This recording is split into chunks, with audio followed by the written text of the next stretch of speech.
Hi, thanks for watching BibleMountain.com. In this video we're going to read from Exodus 17 and learn that we should stop being repulsed by the truth. In our society, the wrath of God is repulsive. What I mean by that is many people, including many Christians, are repulsed at the idea that the wrath of God even exists.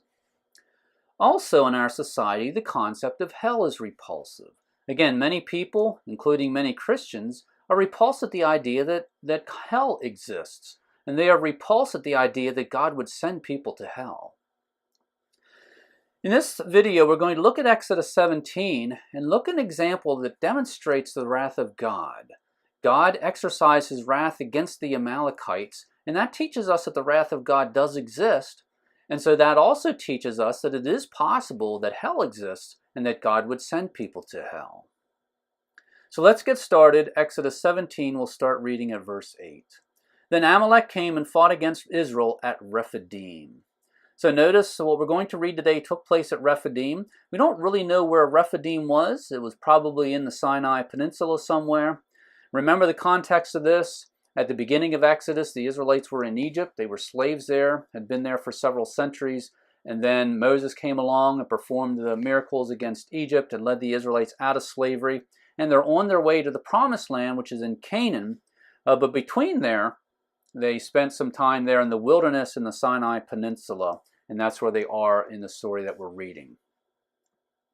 Now notice it says that Amalek came and fought against Israel. So let's put that into context. If you go back to the book of Genesis, we read about Abraham. Abraham had a son named Isaac. Isaac had two sons, Esau and Jacob, and they had many descendants. One of Esau's descendants was a man named Amalek, and his descendants became known as the Amalekites. Jacob had 12 sons, and his descendants became known as the Israelites. And so what we're reading in today's passage is that the Amalekites went and fought against the Israelites.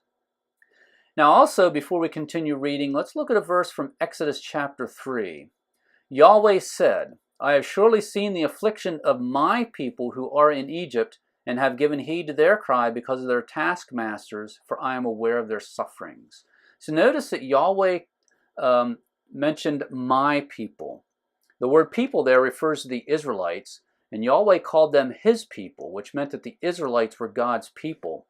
And so in the passage we're reading today, when it talks about the Amalekites attacking the Israelites, the Amalekites were attacking God's people. So keep that in mind.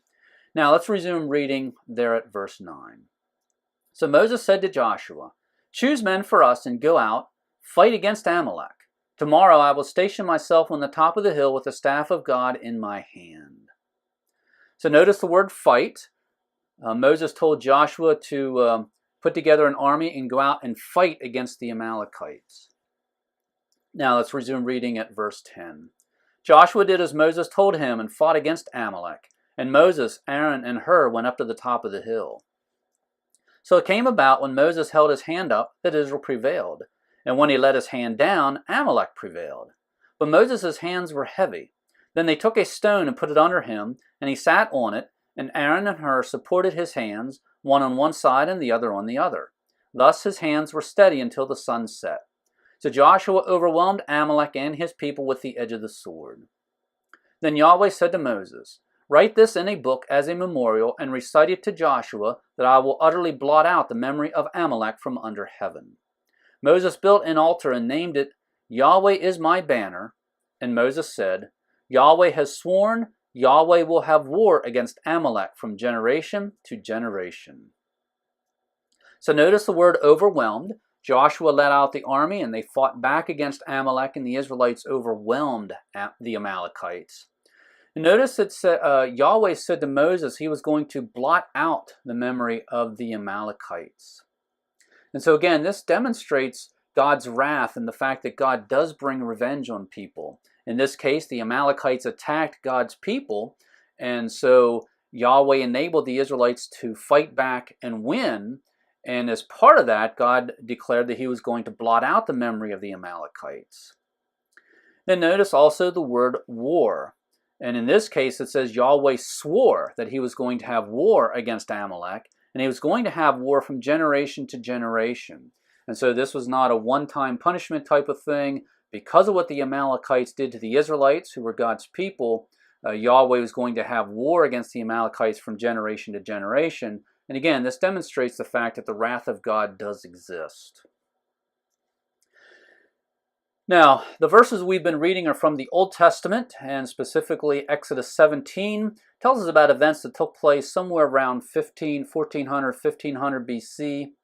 Now we're going to look at some verses from 1 Samuel, and what we're about to read took place approximately 1000 BC, so it's about 400 years later. And this is 1 Samuel 15, verse 2. Thus says Yahweh of hosts, I will punish Amalek for what he did to Israel. How Amalek set himself against Israel on the way while Israel was coming up from Egypt. Now go and strike Amalek and utterly destroy all that Amalek has. And do not spare Amalek, but put to death both man and woman, child and infant, ox and sheep, camel and donkey. So notice Yahweh said he was going to punish Amalek, and specifically he was going to punish Amalek for what Amalek did when the Israelites were coming out of Egypt. Now again, this is taking place about 400 years later. Then notice Yahweh was speaking to King Saul, and Yahweh told Saul to go and utterly destroy all that Amalek had. And then Yahweh specifically mentioned man and woman, and child and infant. And again, in our culture, we're repulsed by this idea. In our culture, we have a false concept of God. We put too much emphasis on God's love and kindness, and those things are true. God is love, God is kind, God is caring, but God also has wrath, and God also exercises his wrath, and God brings punishment, and we're seeing an example of that here with the Amalekites. And so the lesson to us is that if God brings wrath on the Amalekites, which he did, then that demonstrates that the wrath of God is real, and also demonstrates the concept of hell might be real, and that it is possible that God would send people to hell. Now, we've read verses from Exodus 17 and 1 Samuel. Now we're going to read some verses from the New Testament, and this verse was written in the 1st century AD, and this is from Romans 12, it's verse 19. And this is Paul writing to the Romans and writing to us. Never take your own revenge, beloved, but leave room for the wrath of God. For it is written, vengeance is mine, I will repay, says the Lord. So notice it's Paul stated here that the wrath of God exists. And he tells us that we're not supposed to take vengeance because we need to allow the wrath of God to take vengeance. And notice it says repay. It states very clearly here to us that God will repay, God will bring vengeance. And so again, this demonstrates to us, teaches us that the wrath of God is real. So again, in our society, in our culture, many people, including many Christians, are repulsed at the concept of the wrath of God. Many people refuse to believe or admit that the wrath of God exists. Also, the concept of hell is repulsive in our culture. Many people refuse to believe that hell exists. They refuse to believe that God would send people to hell.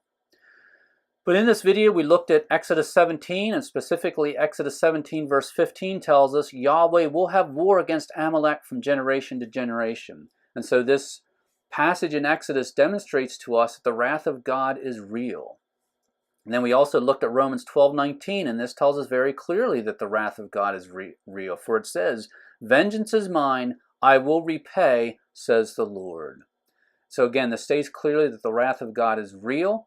And if indeed God brought revenge on the Amalekites, and if there's a statement to us in Romans 12 that we need to leave room for the wrath of God, that teaches us that the wrath of God is real, and also teaches us that it is possible that God would send people to hell. Thanks for watching.